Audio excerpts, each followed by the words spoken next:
Hello everyone. Welcome back to another video. Alright, if you're looking at this car and you say, that front end, it does not look like the front end that I may know of this model. Well, it's not because you got the wrong vehicle. You may have the right vehicle that you're thinking about, but this is only the specific model for certain parts of the world. Let me get into details. What we got in front of us right now, it's a 143 scale 1984 Renault Alliance. Now, the Renault Alliance, it is basically the Renault 9 for the North American market. And when I say because why it looks a bit different, it's because of the front end. The Renault 9, it didn't have, from my understanding, the quad headlights, the four separate 2-inch side headlights. But beyond that, I think most of the car itself, it does look the same as the rest of the car. But the front end is obviously, it gives it away as a different model.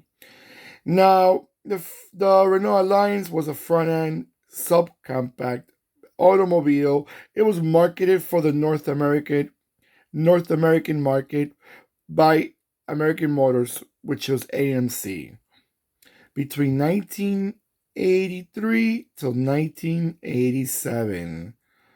And remember, that era was also, we also had the Encore, which was the Renault 11. And Renault 11 also had the same front end, quad headlights, which in Europe, example, they didn't have the quad headlights. And also we had a convertible version, which was called the Renault GTA, which was a convertible version of the how you call it, of this model right here. It was quite interesting. I found them.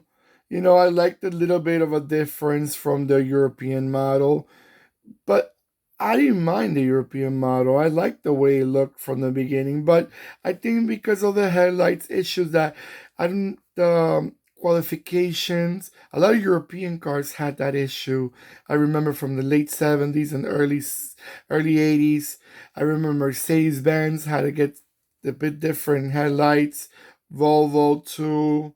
Also, if I'm not mistaken, BMW also, and a few other brands, also Volkswagen, because the restrictions here were a bit stiffer, so they didn't fully qualify.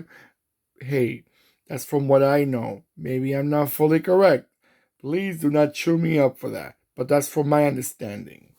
Now, let's see. Engine wise, there's not a lot of options. This was a subcompact, but it had a 1.4, a 1.7, and a 2.0. And transmission wise, you had a 3-speed automatic or a 4 or a 5-speed manual. You know, this is the era where Renault was still around in North America. It was more or less until Renault only lasted until the beginning of the 90s when officially left the North American market, which it should have never happened. But again, that was the era that a lot of European brands were leaving the North American market because sadly they were not doing so well. It happened to Renault, it happened to Peugeot, it happened to Alfa Romeo the first time.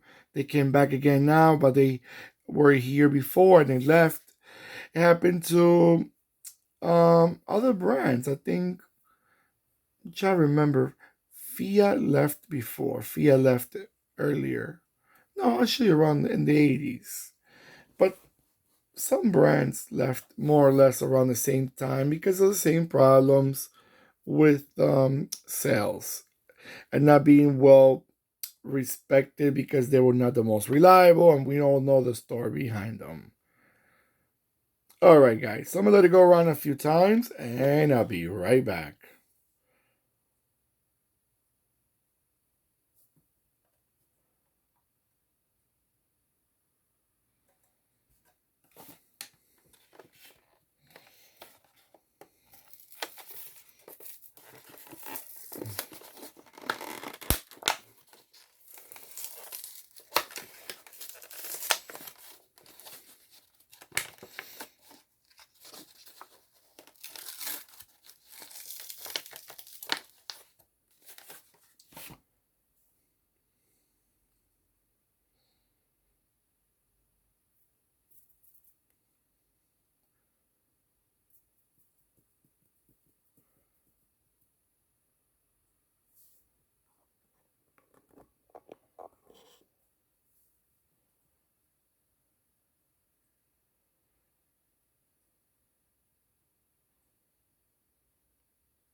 Alright, guys. So, what do you guys think about this model? I'm gonna talk a little bit open in the what you guys think. Example, I want to hear what you guys think like in North America with the Renault Alliance. I would also love to hear for the rest of the world with the Renault 9 because it basically were the same car, a little bit tweaked here and there, but it was more or less the same car. Did you like it? Did it bring you a lot of memories? I know in some parts of the world the Renault 9 were very big in sales and as part of their automobile history from the 80s? Does it bring you memories? Did you drive one? Did you have one when you were back in high school or college? Let me know in the comments below. What were they sold in your country? Maybe they were not sold everywhere. Not every market had these type of cars or they didn't like them. Some markets were more into the pickups or the station wagons or other type of cars. Okay, don't forget to give me that beautiful thumbs up that I always appreciate when you guys are sharing with me. You guys are letting me know that you like the cars that I'm posting. Hopefully you do. Remember, I try to put a little bit of everywhere from around the world, every type of car, you know. So hopefully you like what you're seeing. Okay, guys, take care of yourselves more than ever, and goodbye.